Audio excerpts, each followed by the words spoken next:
Baik, pemirsa, tak hanya di Bali, bencana banjir juga menelan korban jiwa di Kabupaten Nagekeo, Flores, NTT. 3 orang dinyatakan tewas, sementara 4 lainnya masih hilang. Petugas dibantu warga terus mencari keempat korban yang hilang akibat banjir bandang yang mengguyur Desa Sewu, Kabupaten Nagekeo.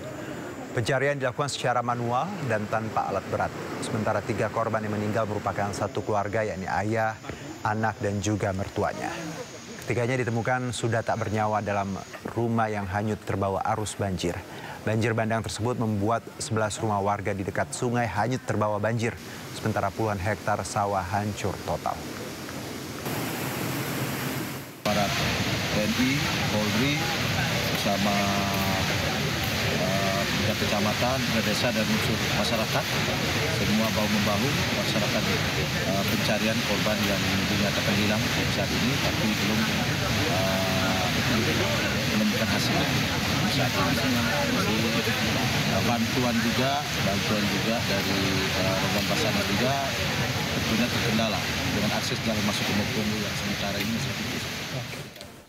Ya, Badan Nasional Penanggulangan Bencana (BNPB) menerjunkan operasi tanggap darurat untuk menangani banjir di Bali.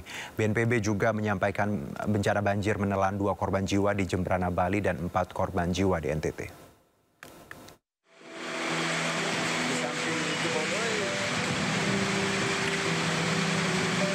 Badan Nasional Penanggulangan Bencana (BNPB) menerjunkan operasi tanggap darurat dan mempercepat distribusi bantuan ke Bali. Kepala BNPB Letjen TNI Suharyanto menjelaskan operasi ini dipimpin langsung olehnya. Untuk Bali, setelah ini juga saya sendiri nanti siang atau sore sudah akan masuk ke Bali untuk langsung memimpin operasi tanggap darurat di Provinsi Bali. BNPB mencatat 4 wilayah terdampak banjir bandang di Bali, yakni Denpasar, Jembrana, Gianyar, dan Tabanan. Data sementara 2 orang dilaporkan meninggal dunia akibat bencana ini. Sementara itu, di Nagekeo, Flores, NTT, Kepala BNPB menjelaskan banjir sudah mulai surut. Data sementara korban jiwa akibat banjir di Nagekeo berjumlah 4 orang dan 4 lainnya hilang, serta masih dalam pencarian. Sampai sekarang korban jiwa yang sudah berhasil diidentifikasi atau ditemukan ada di Bali, yaitu di Kabupaten Jembrana ada 2 orang meninggal dunia. Kemudian di NTT itu di Kabupaten Nagekeo itu ada 4 yang meninggal dunia dan 4 masih hilang. Untuk kondisi di Bali sementara masih terdapat banjirnya ini, masih ada banjirnya, tapi kalau yang di NTT sudah surut. Memasuki hari ketiga pasca banjir di Nagekeo, tim gabungan fokus melakukan pencarian korban yang hilang, yang membersihkan akses menuju lokasi terdampak. Sejumlah wilayah belum dapat diakses, termasuk 18 desa di Kecamatan Mauponggo yang masih terisolasi akibat terputusnya akses jalan, jaringan listrik, dan sinyal komunikasi. Kita beralih ke informasi berikutnya, pemirsa. Korban mutilasi Pacet Mojokerto Tiara Angelina Saraswati tiba di rumah duka di Lamongan, Jawa Timur. Kedatangan jenazah disambut isak tangis keluarga dan kerabat.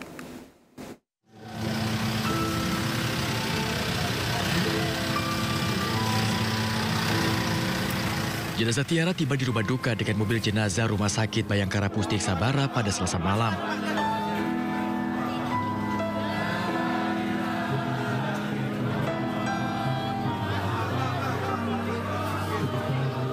Isak tangis keluarga dan kerabat pecah saat jenazah diturunkan dari mobil ke rumah duka. Bahkan sang ayah jatuh pingsan, tak kuasa menahan kesedihan. Prosesi sholat jenazah pun diikuti oleh puluhan pelayat di Masjid Nurul Yakin yang berlokasi tidak jauh dari rumah korban.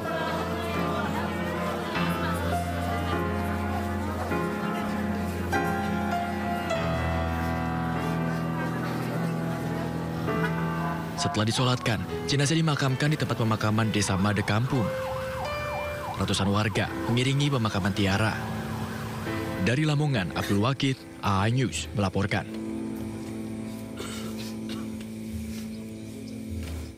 Sebelumnya polisi berhasil menangkap pelaku pembunuhan serta mutilasi seorang wanita di Mojokerto, Jawa Timur. Pelaku merupakan kekasih korban, menghabisi korban secara sadis karena sakit hati dengan perilaku korban.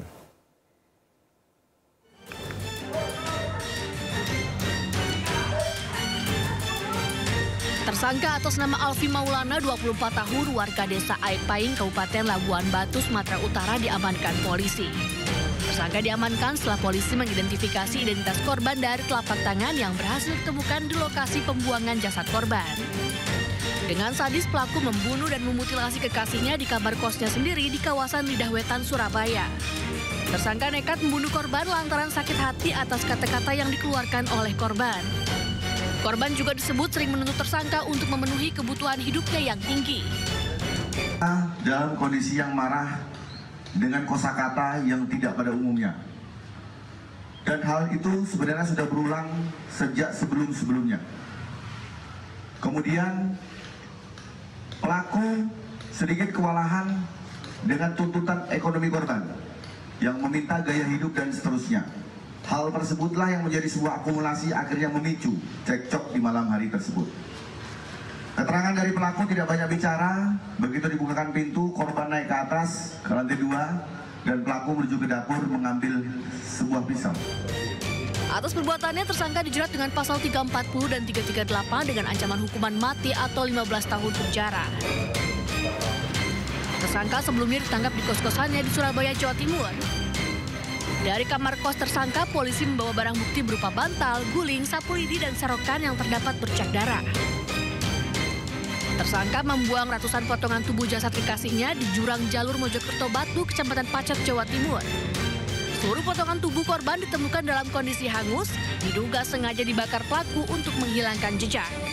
Dari Mojokerto, Jawa Timur, Solahuddin, iNews melaporkan. Jenazah staf KBRI Peru Zetro Leonardo Purba yang tewas ditembak di Peru akhirnya tiba di tanah air. Jenazah almarhum diserahkan kepada keluarga oleh Menteri Luar Negeri Sugiono.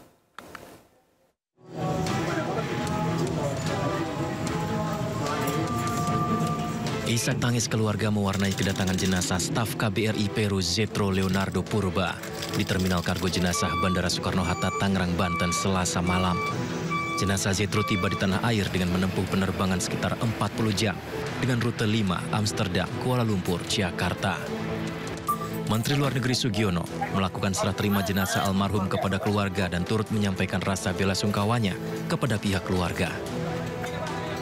Kita semua Kementerian Luar Negeri merasa sangat berduka dengan kehilangan dan kejadian ini, dan semoga beliau mendapatkan tempat terbaik di sisi Tuhan Yang Maha Kuasa, dan keluarga yang ditinggalkan bisa diberi kekuatan bertambah. Saya kira itu saja.